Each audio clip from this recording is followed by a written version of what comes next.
berpikir tentang kesehatan. Hal itu dapat kita lihat bahwasanya sudah banyak masyarakat Indonesia yang mengonsumsi buah-buahan dan sayur-sayuran yang ditanam secara organik.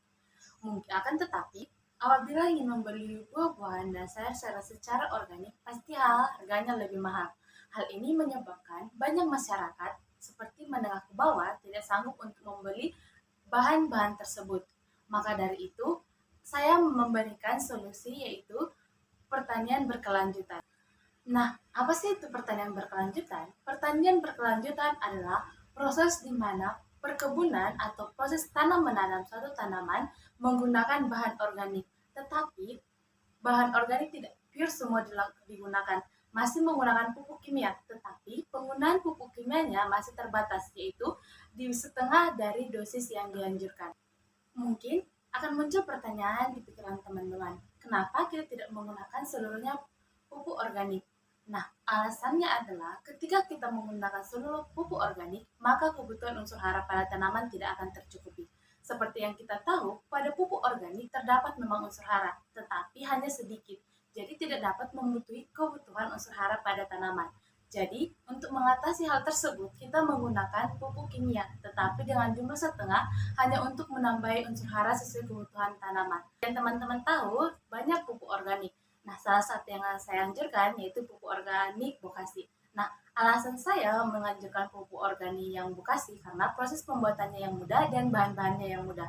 Di mana bahan-bahannya bisa menggunakan limbah rumah tangga, bisa menggunakan serbuk gergaji, dan menggunakan molasses. Nah, untuk tahap itu sendiri, kita dapat mengumpulkan semua bahan limbah rumah tangga seperti sayur-sayuran yang tidak dibutuhkan lagi, buah-buahan yang tidak dibutuhkan lagi.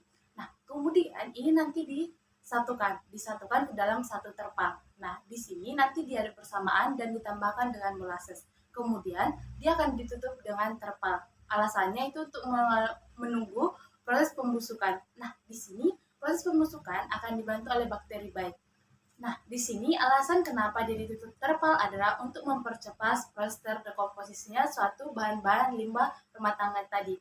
Nah, di sini setiap 3 hari sekali akan dilakukan pembalikan.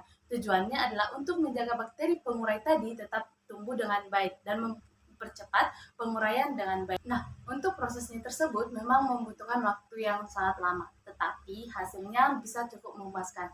Di mana untuk hasilnya yang lakukan itu dapat kita lakukan untuk proses bertanam di rumah kita. Kemudian untuk pestisida organik sendiri saya menganjurkan ada berbagai macam, yaitu ada dari cabai, ada dari serai. Nah, seperti yang pernah kalian pelajari, kalian pernah pembuatan pestisida organik dari cabai. Masih banyak penggunaan dari yang lain, tapi menganjurkan karena mudah pembuatannya. Di mana kita hanya memblender cabai merah dengan beberapa siung bawang merah, kemudian disaring, kemudian airnya dilarutkan di dalam satu ember ditambahkan dengan minyak goreng. Alasan penggunaan minyak goreng adalah pengikat supaya zat yang alilopat yang terkandung dalam.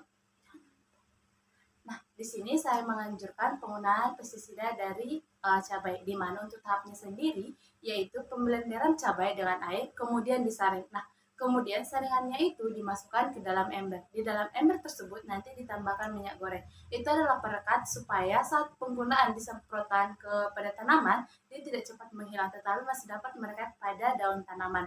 Nah, dari sekian banyak yang sudah saya jabarkan, yaitu proses pembuatan pupuk organik dan pestisida organik, dari sini kita belajar proses pembuatan pupuk organik dan pestisida organik tidak susah, tetapi dimulai dari kita sendiri yang susah. Nah, di sini kita dapat membuatnya di rumah dan mungkin kita bisa mempraktekannya terlebih dahulu di rumah kita. Dari hal kecil kita bisa membuatnya ke hal yang lebih besar. Mungkin demikianlah sekian narasi saya tentang sistem pertanian berkelanjutan. Sekian dan terima kasih.